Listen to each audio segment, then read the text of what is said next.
The second fight of patch 5.4's new raid tier is Eden's Promise Litany, where the party faces off against Shadowkeeper.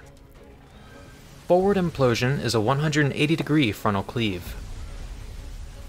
Shadowkeeper's main mechanic are his namesake, his shadow abilities. Forward Shadow Implosion is identical to Forward Implosion, but with a twist. A conal shadow will appear protruding from the boss. This shadow always identifies where the boss's tail will be during his attack. So for Forward Shadow, we want to be on the same side of the boss as this shadow to avoid the frontal cleave at the end of the cast.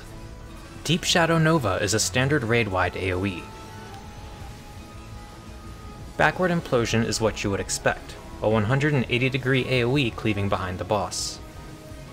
Backward Shadow Implosion follows the same formula as Forward, a shadow will appear.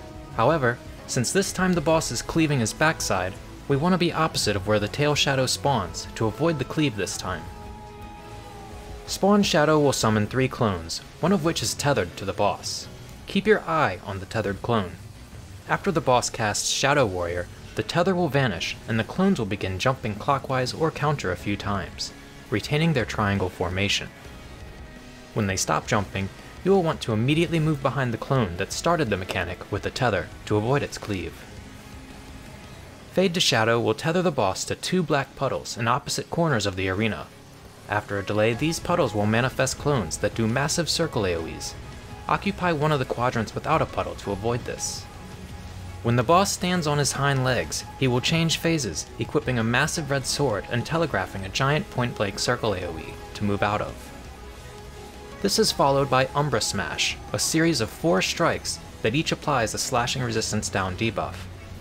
Your healers will probably thank you for tank swapping after this, but at this difficulty the stacks do not seem very consequential. After Umbra Smash comes Shadow's Edge, a narrow column AoE tank buster that should be aimed away from the party.